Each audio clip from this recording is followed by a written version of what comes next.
사도신경으로 우리의 신앙을 고백하겠습니다. 전능하사 천지를 만드신 하나님 아버지를 내가 믿사오며 그 외아들 우리 주 예수 그리스도를 믿사오니 이는 성령으로 잉태하사 동정녀 마리아에게 나시고 본디오 빌라도에게 고난을 받으사 십자가에 못 박혀 죽으시고 장사한 지 사흘 만에 죽은 자 가운데서 다시 살아나시며 하늘에 오르사 전능하신 하나님 우편에 앉아 계시다가 저리로서 산 자와 죽은 자를 심판하러 오시리라. 성령을 믿사오며 거룩한 공회와 성도가 서로 교통하는 것과 죄를 사하여 주시는 것과 몸이 다시 사는 것과 영원히 사는 것을 믿사옵나이다. 아멘. 찬송가 521장을 함께 찬송하겠습니다.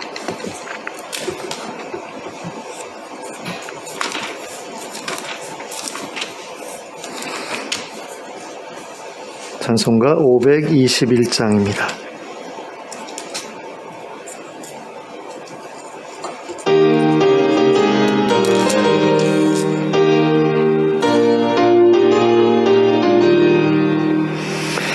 구원으로 인도하는 그 문은 참 좁으며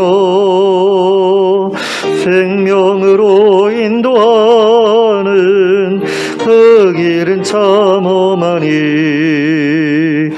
우리 몸에 지워있는 그 더러운 죄짐을 하나 없이 벗어놓고 힘써서 들어갑시다. 구원으로 인도하는 그 좁은 문 들어가 영생으로 인도하는 그 생명길 갑시다. 이 세상에 많은 사람 큰 문으로 들어가 넓은 길로 갈지라도 멸망으로 끝나니 세상 헛된 무기 영화 모두 내어버리고 주의 말씀 순종하여 그 생명길로 갑시다. 구원으로 인도하는 그 좁은 문 들어가 영생으로 인도하는 그 생명길 갑시다. 구원의 문 열렸으니 주의 공로 힘입어 주저 말고 들어가서 생명길로 갑시다. 구원의 문 닫힌 후엔 들어가고 싶으나 한 번 닫힌 구원의 문 또 열려지지 않으리. 구원으로 인도하는 그 좁은 문 들어가 영생으로 인도하는 그 생명길 갑시다. 아멘. 찬송가 542장을 함께 찬송하겠습니다. 찬송가 542장입니다.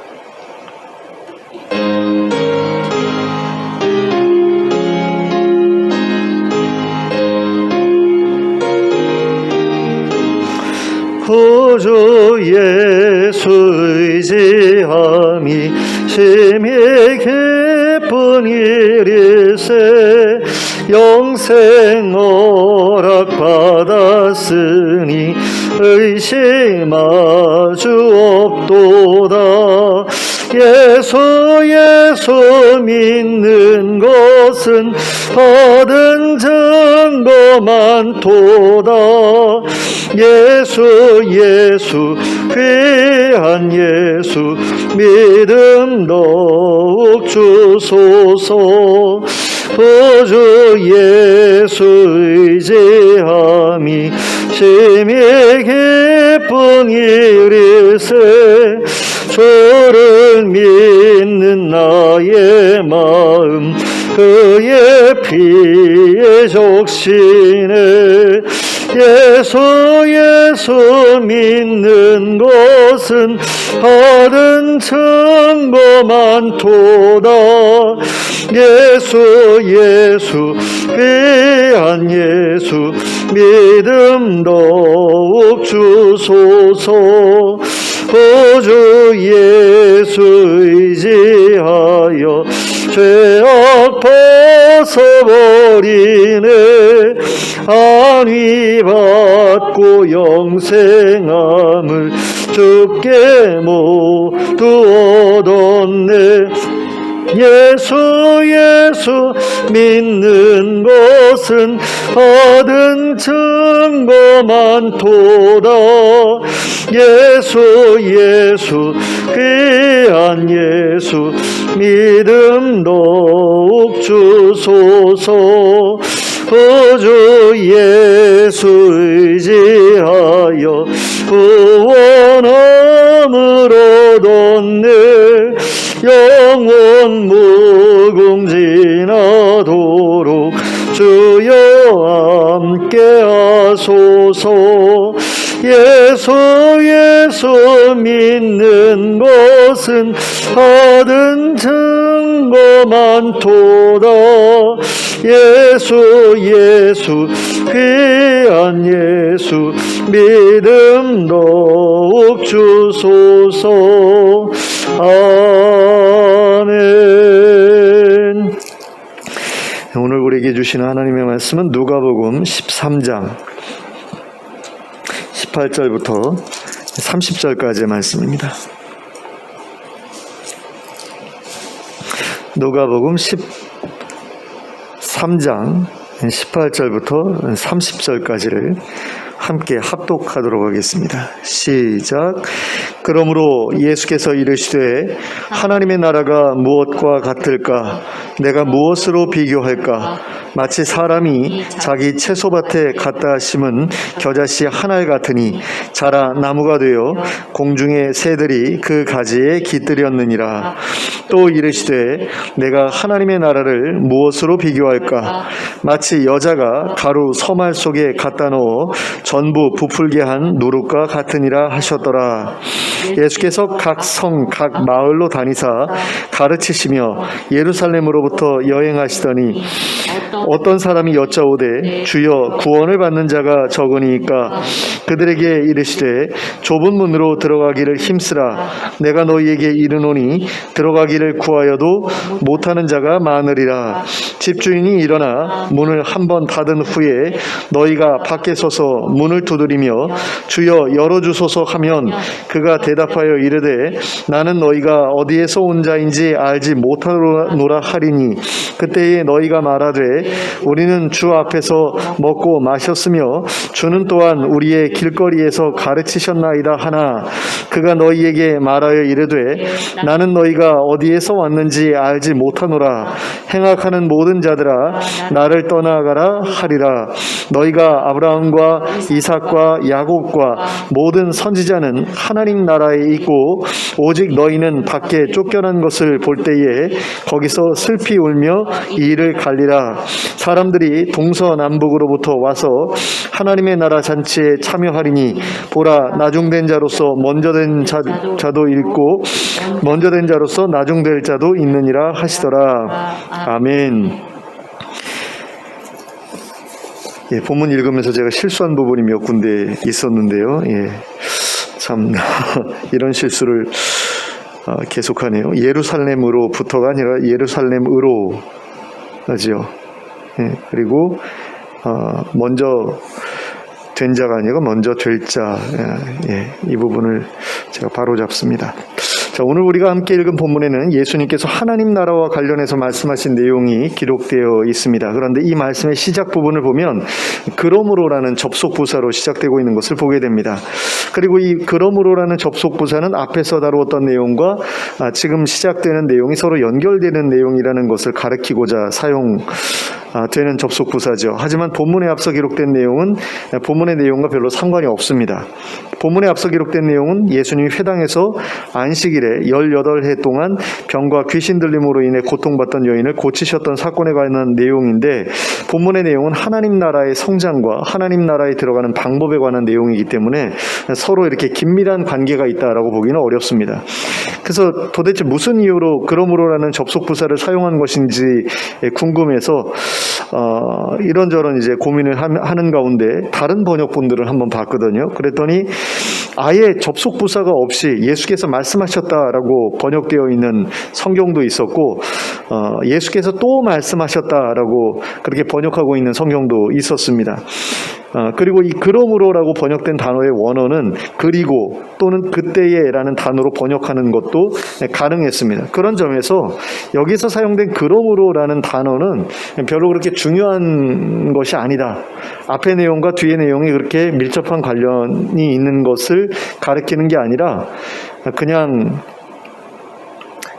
무시하고 넘어가도 상관이 없는 그런 부분이다라고 그렇게 이해하시면 괜찮을 것 같습니다. 그래서 오늘 우리가 살펴보고자 하는 이 본문은 앞의 내용과 아주 그렇게 긴밀한 관련이 없는 별개의 가르침으로 생각하고 살펴보도록 하겠습니다.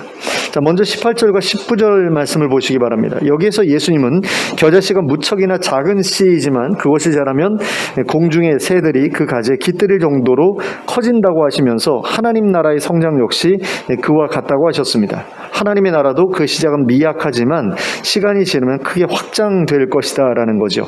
그리고 공중의 새들이 그 가지에 깃들일 것이라고 하셨는데요, 이것은 많은 사람들이 하나님 나라에 들어가게 될 것이라는 것을 의미합니다. 그 많은 사람들을 수용할 수 있을 정도로 하나님 나라가 커질 것이다 라는 그런 의미라는 거죠. 다음으로 20절과 21절 말씀을 보시기 바랍니다. 여기에서 예수님은 하나님 나라를 가루 서말 속에 갖다 넣어 전부 부풀게 한 누룩에 비유하셨습니다. 누룩을 넣기 전에 가루는 서말밖에 되지 않지만 누룩을 넣어서 전부 부풀게 한 가루는 엄청난 부피로 부풀어 오르는 것과 마찬가지로 하나님의 나라 역시 처음에는 작게 시작하지만 시간이 지나면서 엄청나게 커질 것이라는 그런 말씀입니다. 그러면 예수님께서 사람들에게 이 말씀을 하셨던 이유는 무엇이었을까요? 예수님께서 전하고 계시는 하나님 나라의 복음을 많은 사람들이 온전하게 받아들이지 못하고 있었기 때문입니다. 사람들이 보기에 예수님께서 말씀하신 하나님의 나라는 실현 가능성이 별로 없는 것처럼 보였기 때문이라는 겁니다. 예수님이 하나님 나라의 복음을 전하시면서 하나님 나라의 표적을 많이 보여주시기는 하셨지만 그러한 표적은 예수님께서 계시는 곳에서만 나타났을 뿐이었습니다. 그리고 사람들이 기대했던 것과 같은 로마로부터의 독립이라든가 아니면 헤롯의 실각과 같은 가시적인 변화의 조짐은 조금도 나타나고 있지 않았습니다. 그러니까 새로운 이스라엘이 세워질 거라는 어떤 눈에 보이는 증거를 예수님께서 보여주시고 있지 못하다라고 사람들이 생각했다라는 거죠. 그러니까 사람들을 많이 모아가지고 군대를 일으켜서 로마와 전쟁을 벌인다든가 아니면 헤롯을 내쫓는다든가 하는 어떤 그런 모습들이 있어야 되는데 그런 것들이 보이지 않았기 때문에 예수님께서 전하시는 복음을 그냥 순수하게 받아들이는 그런 일들이 그렇게 많이 나타나지는 않았다라는 거죠.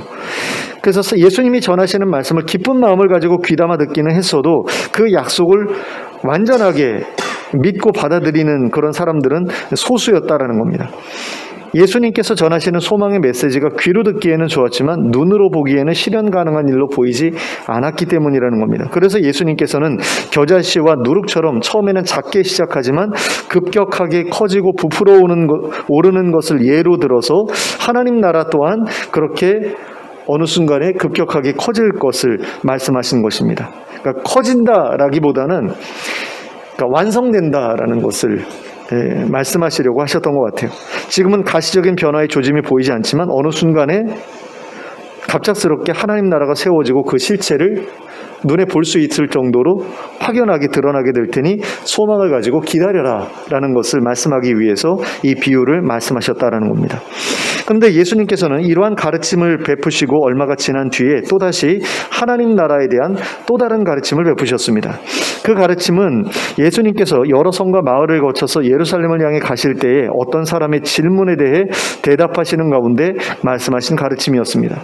그때 그 사람은 예수님을 향해서 구원을 얻는 자가 적습니까? 적으니까? 라고 질문했습니다. 본문에는 적으니까? 라고만 기록되어 있지만 아마도 많으니까? 라는 질문도 함께 포함되어 있는 질문이었을 겁니다. 그러니까 구원을 얻는 자가 많습니까? 적습니까? 이렇게 물었을 거라는 거죠. 그러자 예수님께서는 좁은 문으로 들어가기를 힘쓰라.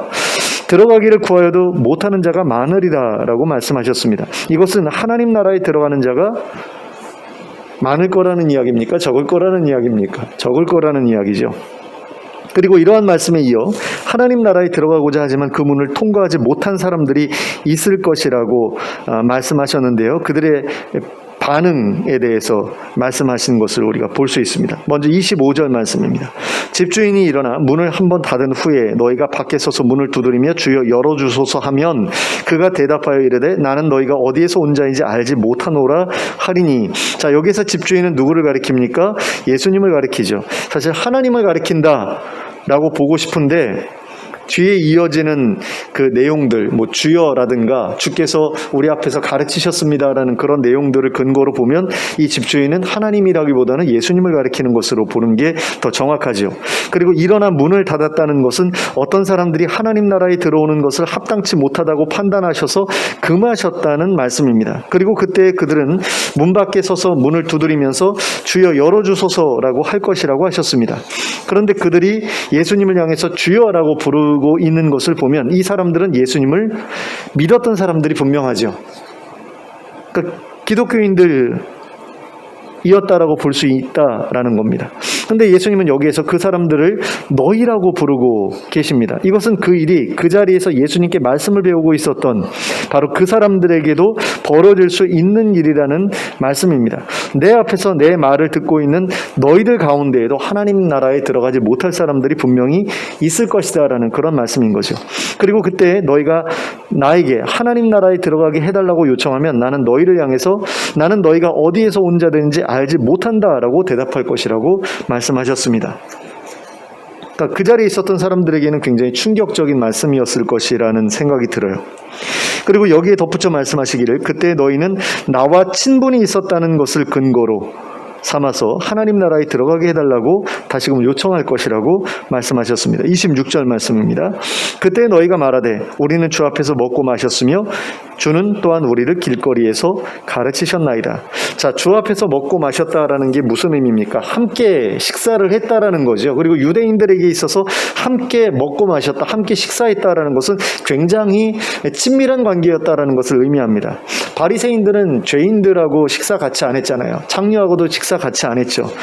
그러니까 완전히 우리와 다른 사람, 완전히 이방인처럼 그렇게 외면하는 어떤 그런 관계였는데 예수님과 함께 식사를 했다라고 하는 것은 너는 우리와 동료다, 한패다라는 어떤 그런 의미가 있는 거거든요. 그러니까 굉장히 우리 친하지 않았습니까? 라는 그런 이야기죠. 그리고 우리를 길거리에서 가르치셨나이다 라는 것은 우리가 예수님 가르치시는데 그렇게 열심히 쫓아다니지 않았습니까? 라는 그런 이야기 아닙니까?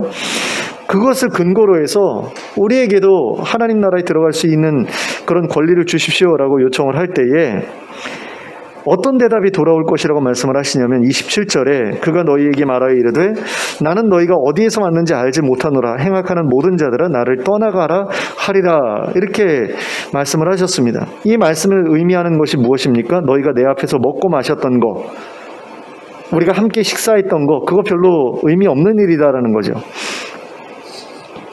그러니까 하나님 나라에 들어가는데 충분한 조건이 되지 못한다라는 이야기입니다. 또한 내가 전하는 말씀을 배웠다는 것 역시 하나님 나라에 들어가는데 충분한 조건이 되지 못한다라는 그런 이야기죠. 그러면 예수님께서 하나님 나라에 들어가는데 중요한 조건이라고 제시하셨던 것은 과연 무엇일까요? 바로 행위입니다. 예수님은 27절에서 하나님 나라에 들어가지 못하게 된 사람들을 향해서 뭐라고 부르십니까? 행악하는 모든 자들아라고 부르시거든요. 그들이 하나님 나라에 들어가지 못하게 된 이유가 뭡니까? 그들이 행악하는 자들이었기 때문이다. 악을 행하는 자들이다. 의롭지 않은 자들이다 라는 겁니다. 그러므로 이것은 예수님을 주님이라고 부른다고 해서 하나님 나라에 들어갈 수 있는 것이 아니라는 그런 이야기죠. 예수님과 함께 먹고 마신다고 해서 하나님 나라에 들어가게 되는 것도 아니라는 겁니다. 예수님께 하나님의 말씀을 배웠다고 해가지고 하나님 나라에 들어갈 수 있게 되는 것도 아니라는 거죠. 오직 하나님의 뜻대로 행한 자라야 하나님 나라에 들어갈 수 있게 된다는 겁니다. 그게 바로 좁은 문으로 들어가는 그 일이다라는 겁니다. 그리고 이 말씀을 오늘날의 기독교인들에게 적용한다면 예수님을 주님이라고 부른다고 해서 내가 예수님을 믿고 세례받고 그래서 예수님을 주님이라고 부른다고 해서 하나님 나라에 들어가는 것도 아니라는 이야기가 되는 거죠. 그러니까 내가 세례교인이니까 나는 천국 갈 거야 라는 것은 착각이라는 그런 이야기입니다. 또 내가 교회 생활을 잘했다 라고 해서 교인들하고 잘 어울리면서 예배 생활 열심히 하고 그랬다고 해가지고 하나님 나라에 들어가는 것도 아니라는 이야기죠. 또 제자 훈련 과정을 비롯해가지고 여러 가지 성경 공부 과정을 잘 이수했다고 해도 그것이 하나님 나라에 들어갈 수 있는 자격을 우리에게 부여하는 것은 아니라는 이야기입니다. 오직 하나님의 뜻대로 행한 사람들만이, 의롭게 살았던 사람들만이 하나님 나라에 들어갈 수 있다라는 그런 이야기인 거죠. 그리고 계속해서 예수님은 아브라함과 이삭과 야곱과 모든 선지자가 하나님 나라에 들어갈 것과 하나님 나라에 들어가지 못한 자들이 하나님 나라 밖에서 슬피 울며 이를 갈게 될 것에 대해 말씀하셨습니다. 근데 여기에서 우리가 좀 주목해야 될 부분이 있습니다. 그것이 무엇이냐면 예수님이 하나님 나라에 확실하게 들어가게 될 사람들의 예로 선지자들을 언급하고 계시다라는 겁니다. 그러니까 행악하는 자들과 반대편에 서 있는 사람들이 누구냐? 선지자들이다라는 그런 이야기가 될 수 있는 거죠. 그러면 어째서 예수님은 선지자들이 하나님 나라에 가장 확실하게 들어갈 사람들이라고 말씀하신 것이겠습니까? 그들은 성령님의 임재를, 성령님을 모신 사람들이죠. 성령으로 세례받은 사람들이죠. 그리고 성령님의 인도하심 가운데 살았던 사람들이잖아요. 그들은 성령님께서 말씀하시는 대로 의롭게 살았던 사람들입니다. 그리고 성령님께서 시키시는 대로 모든 일을 다 했던 사람들이죠. 말씀 전하라고 하면 말씀 전했고, 어떤 행위를 해라 그러면 그렇게 했고, 에스겔 선지자였나요? 그 사람 같은 경우는 몇백일 동안은 이쪽으로 누워 자고 몇백일 동안은 이쪽으로 누워 자고 이런 식으로 해가지고 되게 어려운 그런 주문들을 성령께서 계속해서 요구하셨는데 그거에 대해서 다 따르고 순종하지 않습니까? 그게 의로운 거거든요. 하나님께서 원하시는 그 뜻대로 행하는 게 의로운 건데 그 의로운 삶을 성령님께서 인도하시는 대로 그대로 살아냈던 사람들이 선지자들 아니에요? 그렇기 때문에 그 사람들이야말로 하나님 나라에 들어가기에 가장 합당한 삶을 살았다라고 볼 수가 있는 거죠. 근데 예수님께서는 예수님을 믿고 따르는 사람들에게도 성령님을 보내주겠다고 하셨잖아요. 이게 무슨 얘기입니까? 예수님을 믿고 따르는 모든 사람들을 선지자와 같이 만드시겠다는 이야기예요. 모세가 그 하나님의 명령을 받아서 70인의 장로를 이렇게 시내산에 불러 모으잖아요. 그런데 2명인가가 빠지죠. 근데 그 시내산에 모인 그 68명의 그 장로들이 하나님의 신을 경험하게 되죠. 하나님의 임재, 성신이 임하는 것을 체험하게 됩니다. 그래서 예언을 막 해요. 그런데 그 자리에 오지 못했던 2사람도 그 회중들 가운데 있으면서 예언을 하기 시작하거든요. 그랬더니 여호수아가 그것을 금하게 하라고 모세한테 이야기를 하죠. 왜냐하면 모세의 권위가 이렇게 조금 뭔가 도전받게 될까봐 그 2사람을 보면서 모세하고 이제는 맞먹는 사람이 됐구나라고 그렇게 오해할까봐 여호수아가 그것을 금하라고 했더니 모세가 여호수아를 향해서 네가 나를 위해서 질투하느냐 그렇게 이야기를 하면서 나는 하나님의 백성들 모두가 하나님의 선지자 되기를 원한다라고 이야기를 하거든요. 근데 그것이 요엘 선지자에 의해서 정말로 그렇게 될 거야 라는 예언이 나오잖아요. 그리고 실제로 오순절 성령의 강림하시는 그 일을 통해서 그것이 성취가 되거든요. 모세가 원했던 모든 하나님의 백성들이 선지자 되는 일이 오순절 사건을 통해서 실제로 이루어지죠. 그게 예수님께서 우리에게 약속하신 거거든요. 그러니까 우리가 행악하는 자가 되지 않고 의로운 삶을 살 수 있도록 하기 위해서 예수님께서 마련하신 것이 바로 성령님을 우리에게 보내주시는 일인데, 그렇게 성령님을 모시고 성령님이 원하시는 대로 의롭게 살아가는, 성령께서 도와주셔서 의롭게 살아가는 그 사람들이 바로 하나님 나라에 들어가기에 합당한 사람들이 된다라는 거죠. 그래서 예수님을 믿고 성령님을 받아 모시는 가운데 의롭게 살아가는 사람이라면 누구든지 반드시 하나님 나라에 들어갈 수 있게 된다라는 것을 우리가 알아야 된다라는 겁니다. 그런 점에서 우리가 하나님 나라에 들어가기 위해서 가장 힘써야 될 것은 예수님을 믿기로 결심하는 것도 아니고, 교회 생활에 열심을 내는 것도 아니고, 성역 공부에 열심을 내는 것도 아니고, 성령님을 모시고 그분의 인도하심을 따라 하나님의 뜻대로 의롭게 살아가는 것이라고 할 수 있습니다. 물론 성령님께서는 우리가 예수님 잘 믿는 거 원하시고, 교회 생활 잘하는 거 원하시고, 성역 공부 열심히 하는 거 원하시죠. 그걸 부정하는 것은 아닙니다. 그러나 성령님께서 우리에게 정말로 원하시는 것이 무엇이냐면 그것을 기본으로 깔고 거기에서 더 나아가는 거죠. 성령님께서는 우리가 그러한 일들과 더불어서 행악하는 것을 버리고 의롭게 사는 것을 원하신다라는 겁니다. 거기까지 가는 것을 원하신다라는 거예요. 그런데 우리는 어느 정도까지 딱 가고 이 정도면 충분하지 그렇게 생각하고 거기서 중단하는 경우가 너무나 많다라는 거죠. 그래서 예수님께서 우리에게 원하시는 것은 아브라함과 이삭과 야곱과 더불어 모든 선지자가 하나님 나라에 들어가는 것처럼 너희도 그 선지자들 가운데 포함되어서 함께 하나님 나라에 들어가기를 원하시는데, 우리에게 그걸 원하시는데 우리는 거기까지 안 나간다라는 거예요. 그냥 예수님을 주님이라고 부르고 교회 생활 열심히 하고 성역 공부 열심히 하고 거기서 만족하고 중단한다라는 거죠. 선지자 되는데 그 자리까지는 나가지 않는다라는 겁니다. 선지자는 어마어마하게 대단한 것처럼 우리가 생각하잖아요, 보통. 구약 선지자들 보면은 하늘에서 불이 떨어지기도 하고, 강을 막 건너기도 하고, 바다를 가르기도 하고, 막 그런 사람들이 선지자니까, 우리하고는 별로 상관이 없어라고 생각하기 쉬운데, 모든 선지자가 그런 선지자는 아니었잖아요. 그냥 하나님의 음성을 듣고 하나님 앞에서 거룩하게 살고 사람들이 잘못 가는 것에 대해서 그거 아니야 라고 이야기를 하고, 그러다가 순교도 당하고 그런 사람들이 선지자 아닙니까? 근데 우리 초대교회 성도들의 모습을 보면 그런 삶을 살았거든요.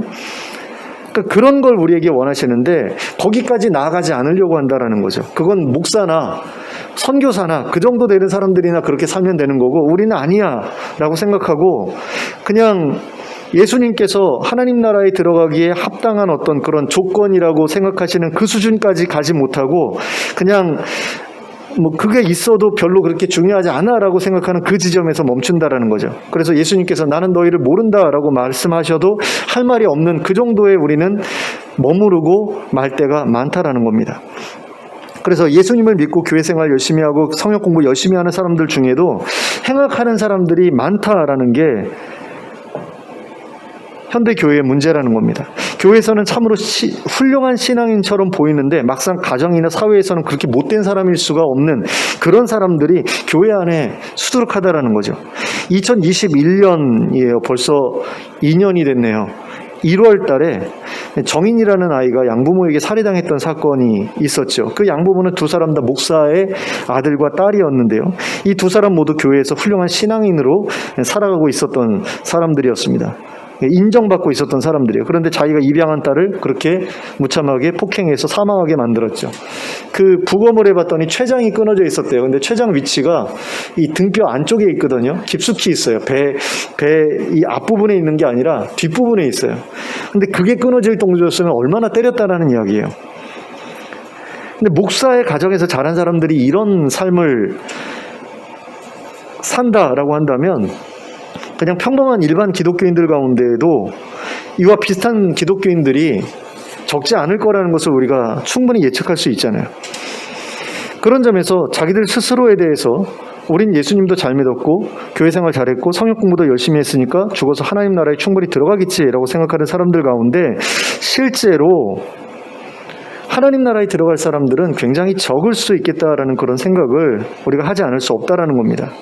그러므로 우리는 교회 안에서 교회 안에서 하는 신앙생활을 잘하는 것에 만족하지 않도록 해야 합니다. 교회 밖에서 행악하지 않는 삶을 살아가는 그것에 대해서 정말 내가 제대로 살아가고 있는가에 대해서 분명한 점검을 할 필요가 있다라는 거죠. 교회 안에서 하는 신앙생활은 거짓으로 꾸며서 하는 게 어렵지 않아요. 사실 그것도 잘 보면은 눈에 보이거든요. 저거 가짜다라는 거 눈에 이제 잘 보여요.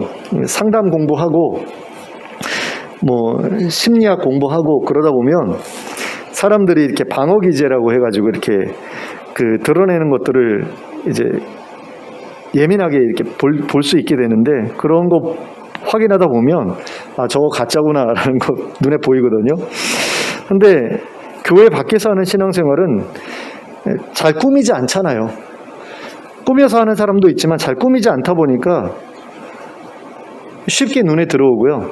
또 꾸며서 하려고 해도 그게 쉽지가 않아요. 교회 안에서는 이렇게 꾸미기가 쉬운데 교회 밖에서는 꾸미는 게 쉽지가 않습니다. 그렇기 때문에 교회 밖에서 하는 신앙생활이야말로 그 사람의 신앙이 참된지 거짓된지를 더 분명하게 드러내주는 부분들이 있습니다. 그래서 예수님께서도 바리새인들의 외식을 책망하실 때 주로 회당 밖에서 하는 일에 대해서 이렇게 지적하시면서 책망하셨던 것을 보게 됩니다. 그러니까 예수님께서 바리새인들을 책망하신 것 중에 회당 안에서 잘못하는 것으로 지적하신 것을 보면 그냥 뭐 높은 자리에 앉으려고 그러니까 교회에서 그 직분자 되려고 애쓰는 어떤 그런 모습들에 대해서 책망하신 그 정도에 불과했다라고 한다면, 교회 밖에서 잘못하는 것에 대해서 말씀하신 것을 보면 고르반이라는 제도를 악용해서 부모를 공양하지 않았던 것이나 그를 모르는 과부들의 재산을 속여서 빼앗는 것과 같은 그런 가정생활이나 사회생활 가운데 실제적으로 악행을 저질렀던 일에 대해서 책망하셨던 것을 보게 되거든요. 그러니까 그런 사람들 있잖아요. 교회 안에서는 정말 거룩한 그리고 열심히 있는 신앙인인데 교회 밖에서는 진짜 나쁜 놈들이 있죠. 제가 지금 이 말씀을 드리다가 갑자기 생각난 건데 그런 사람도 있었어요. 그러니까 그 인터넷에서 그 몰래 카메라로 이렇게 여자들 사진 찍고 뭐 성관계 영상 찍어가지고 막 이렇게 올리고 하는 사람들 있잖아요. 근데 그런 것을 이제 그 쫓아다니면서 그거 내려라, 그거 삭제해라, 그러는 사람들 있지 않습니까? 그 인터넷 장의사인가 뭐 그런 사람들인데, 그런 일을 하는 사람인데 이 사람이 그런 일을 해준다고 하면서 돈은 받았는데 그 돈 받으면서 그 영상을 자기가 또 운영하는 다른 그런 그 업로드 사이트가 있는데 거기서는 그냥 안 지우고 그대로 올려놓고 있던 그런 사람이 있어가지고 그 사람이 체포가 돼서 그게 굉장히 그 뉴스에서 크게 다뤘던 적이 있어요. 근데 그 사람도 기독교인이었거든요. 교회에서 신앙생활 잘한다는 양모 씨였는데 자기 직원들 그렇게 구타도 하고 막 폭언도 하고, 그런데 교회에서는 굉장히 신앙 좋은 사람으로 목사가 알고 있더라고요. 그러니까 그런 사람들도 있다라는 거죠. 그러니까 그런 사람들이 한둘이 아니라는 거예요. 그리고 또 그런 사람도 있었죠. 이거 계속 이런 부정적인 이야기 하려니까 좀 그렇네요. 그냥 여기까지만 할게요. 그래서 교회 안에서는 신앙이 정말 좋다라고 인정받지만 교회 밖에서는 신앙인답지 않다라는 어떤 평가를 받는 그런 사람들이 너무나 많다라는 거고요. 그럼 목회자들 가운데도 그런 사람들이 있고요. 그리고 이런 것들은 기독교인들과 타 종교인들의 범죄율을 비교한 내용이나 아니면 기독교인들이나 불신자들의 이혼율 같은 거 비교한 그런 내용만 봐도 쉽게 알 수 있습니다. 그러니까 통계청에서 이렇게 발표하는 그런 내용들, 그런 거 이렇게 살펴보다 보면 기독교인들과 타종교인들의 어떤 뭐 범죄율이라든가 아니면 뭐 이혼율이라든가 뭐 뭔가 이렇게 사회적으로 볼 때 별로 안 좋아 보이는 어떤 그런 것들을 비교한 그런 것들만 봐도 기독교가 별로 그렇게 다른 종교보다 나은 종교라고 말하기 어렵다라는 사실들을 우리가 확인할 수 있게 되는 그런 부분들이 많습니다. 그러니 불신자들이 보기에 기독교인들이 어떻게 보이겠느냐라는 겁니다. 자기들보다 나은 것도 없는데 그저 우리는 예수 믿으니까 우린 천국 가고 너희는 안 믿으니까 지옥 갈 거야 라고 말하는 것에 대해서 얼마나 불신자들이 볼 때 우습게 보이겠어요. 그리고 이것이 얼마나 하나님의 영광을 가리는 그런 일이 되겠습니까? 그리고 그렇게 하나님의 영광을 더럽힌 자들을 하나님 나라에 들어가지 못하게 하나님께서 막으시는 것이 얼마나 합당한 일이겠느냐라는 거죠. 그러므로 우리는 교회 안에서의 신앙생활보다 교회 밖에서의 신앙생활을 더 제대로 하기 위해서 노력할 필요가 있다라는 겁니다. 하나님의 영광을 가리지 않기 위해서, 우리 악행으로 인해서 우리가 믿는 하나님이 불신자들에게 모욕당하지 않도록 하기 위해서 우리가 교회 밖에서 더 잘하려고 애써야 된다라는 거죠. 우리가 정의의 양부모가 했던 것처럼 불신자들도 지탄에 맞지 않을 만한 악한 일을 행함으로써 하나님의 영광을 가리게 된다면 과연 예수님께서 우리를 향해서 내가 너희를 아노라 하고 말씀해 주시겠습니까? 절대로 그렇지 않을 거 아니에요. 예수님도 창피해서 외면하실 것 같다라는 그런 생각이 들어요. 근데 그게 마치 아닐 것처럼 생각하는 사람들이 너무 많아요. 예수님은 사랑이 너무 많기 때문에 우리가 어떤 죄를 지어도 진심으로 회개하면 용서해 주시겠지 라고 그렇게 생각하면서 절대로 예수님이 자기를 의지하는 사람들을 외면하지 않으실 거야 라고 그렇게 생각하는 사람들이 굉장히 많은데 정말로 그렇겠느냐라는 것에 대한 의문을 이 본문을 보면 가지지 않을 수가 없다라는 거죠. 예수님께서도 지금 외면하시거든요. 난 너희가 어디서 왔는지 모르겠어. 난 너희를 몰라. 근데 모르겠어요, 정말로?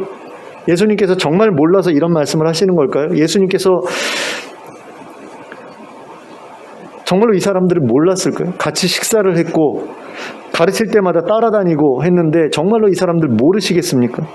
알고 계시는데 모르는 척 하시는 거죠. 외면하시는 거죠. 창피한 거예요. 이 사람들이 나를 안다라고 말하는 게 창피한 거예요. 예수님께서도. 그런 상황에 우리가 처해서는 안 되지 않겠습니까? 그런 부분을 우리가 여기서 좀 생각해 봐야 된다는 거죠. 자, 마지막으로 예수님께서는 사람들이 동서남북으로부터 와서 하나님 나라 잔치에 참여할 것이라고 말씀을 하시는데요. 그 정도로 하나님 나라가 커질 것이라고 말씀하시는 거죠. 수많은 나라와 민족으로부터 하나님 나라에 들어갈 사람들이 생겨날 것이다 라는 그런 이야기라고 할 수 있습니다. 하지만 예수님 앞에서 말씀을 듣고 있던 그 유대인들 가운데에는 그 나라에 들어갈 자들이 적을 것이다 라는 그런 이야기를 그 앞에서 하신 거죠. 또 유대인이라고 해서 그리고 그 나중된 자로서 먼저 될 자도 있을 것이고 먼저 된 자로서 나중될 자도 있을 것이라고 말씀을 하시는데요. 이 말씀의 의미가 무엇이냐? 유대인들이라고 해서 이방인들보다 하나님 나라에 더 합당한 사람으로 인정받게 되지 못할 수도 있다라는 그런 이야기죠. 오히려 이방인들이 유대인들보다 하나님 나라에 더 합당한 사람으로 인정받게 될 수도 있다라는 겁니다. 이처럼 하나님을 먼저 믿었느냐 나중에 믿었느냐, 그러니까 유대인들은 먼저 믿은 사람이고 이방인은 나중에 믿은 사람이죠. 이것은 별로 중요한 일이 아니다라는 겁니다. 사실 우리의 그 상황에 이제 비추어서 이렇게 생각해 볼 때 어려서부터 신앙생활을 한 사람이나 조상 때로부터 신앙생활을 한 사람들은 자기들의 신앙생활을 시작한 사람과 비교할 때 조금 더 나은 면이 분명히 있죠. 아무래도 어려서부터 교회에 다녔기 때문에 교회 생활이 어렵지 않고 또 성경 공부도 어렵지 않게 느껴지고 또 주어들은 그 풍월만으로도 이미 알고 있는 것이 많기 때문에 대체로 신앙생활에 익숙하기 마련입니다. 하지만 뒤늦게 신앙생활을 시작하는 사람들은 그 모든 것을 밑바닥에서부터 하나씩 배워나가야 되죠. 그러다 보니까 하나하나가 쉽지가 않습니다. 교회 생활에서도 배워야 할 것이 많고 예배 생활에서도 배워야 할 것이 많고 성경도 기초부터 새로 배워야 되기 때문에 쉬운 게 하나도 없습니다. 그러나 그러한 것들도 한 3년 정도만 교회 생활 열심히 하다 보면은 충분히 익숙해지게 되죠.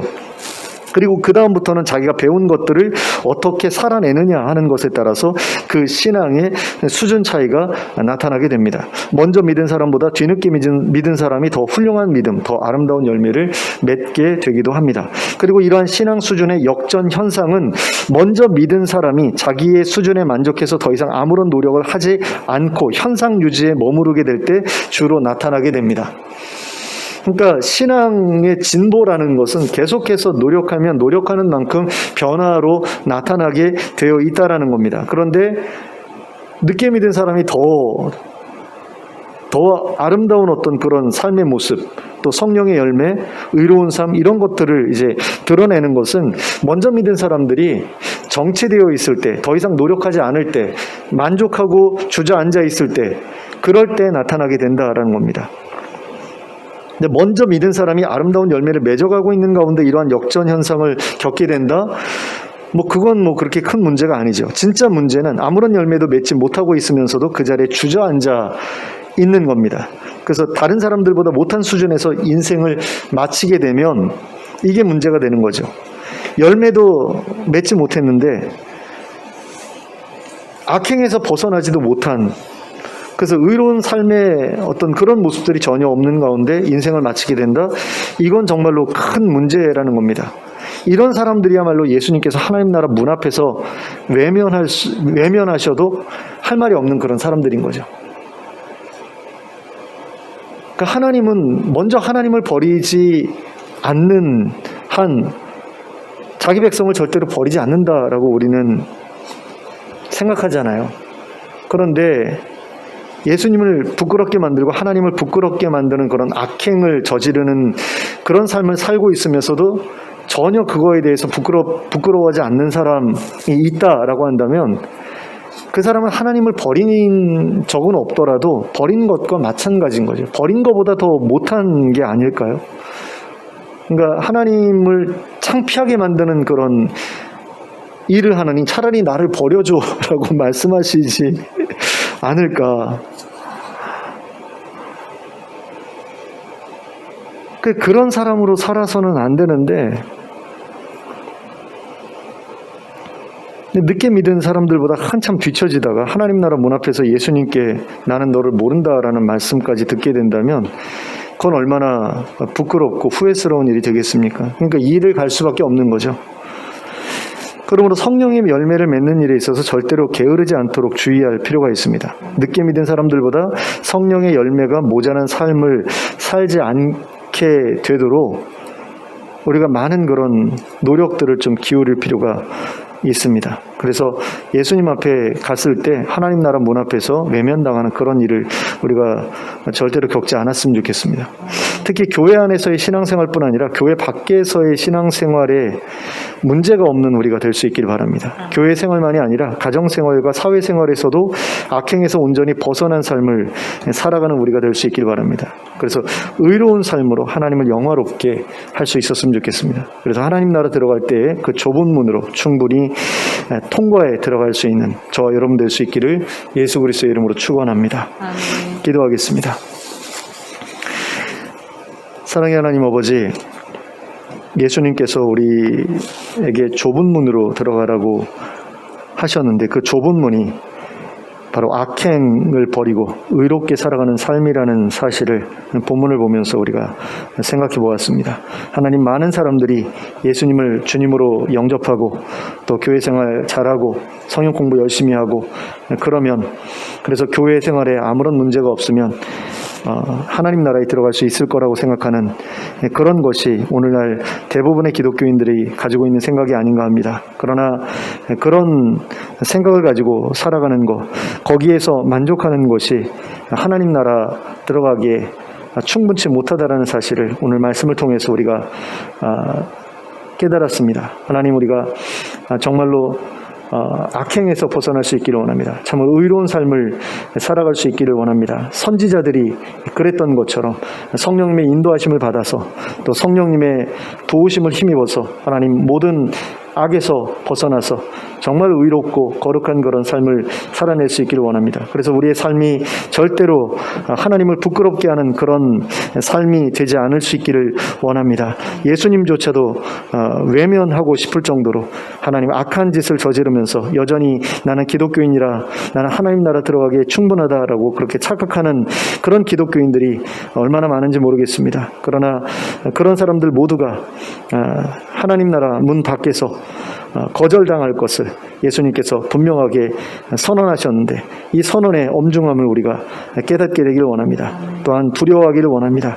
그래서 정말로 예수님과 친밀한 관계를 맺는 것, 정말 신앙생활 잘하면서 은혜를 체험하고 거기에 대해서 기뻐하는 그것보다도 하나님 앞에서 하나님의 이름을 영화롭게 할 수 있는 그런 의로운 삶을 살아가는 것에 우리가 더 큰 관심을 가지고 살아갈 수 있게 해주시길 원합니다. 그래서 정말 좁은 문을 통과해서 하나님 나라의 떳떳한 모습으로 또 하나님께 인정받는 그런 칭찬받는 그런 모습으로 하나님 나라에 들어가는 저희 모두가 될 수 있도록 인도하여 주시옵소서. 아멘. 예수 그리스도의 이름으로 기도하였습니다. 아멘. 아멘. 찬송가 516장 함께 찬송하겠습니다.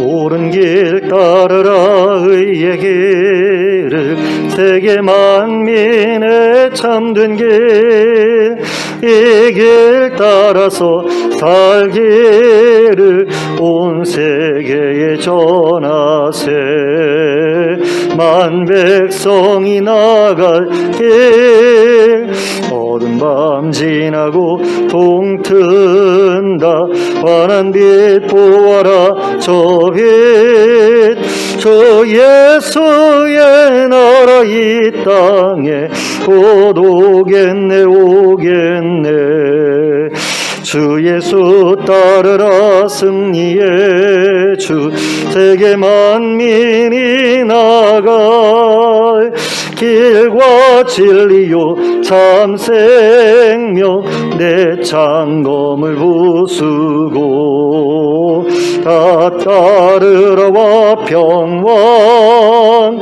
어두운 밤 지나고 동튼다 환한 빛 보아라 저 빛 저 예수의 나라 이 땅에 곧 오겠네 오겠네 놀라운 이 소식 알리어라 세계 만민을 구하려 내 주 예수를 보내신 참 사랑의 하나님 만 백성이 따를 길 어두운 밤 지나서 동튼다 환한 빛 보아라 저 빛 저 예수의 나라 이 땅에 곧 오겠네 오겠네 고난 길에 치고 찾아온 길 많은 백성을 구한 길 모두 나와서 믿으면 온 세상이 마침내 이 진리에 살겠네 어두운 밤 지나고 동튼다 환한 빛 보아라 저 빛 저 예수의 나라 이 땅에 곧 오겠네 오겠네 아멘. 주님 가르쳐 주신 기도로 예배를 마치겠습니다.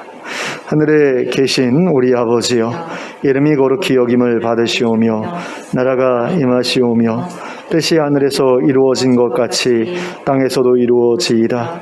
오늘 우리에게 일용할 양식을 주시옵고 우리가 우리에게 죄 지은 자를 사하여 준 것 같이 우리 죄를 사하여 주시옵고 우리를 시험에 들게 하지 마시옵고 다만 악에서 구하시옵소서.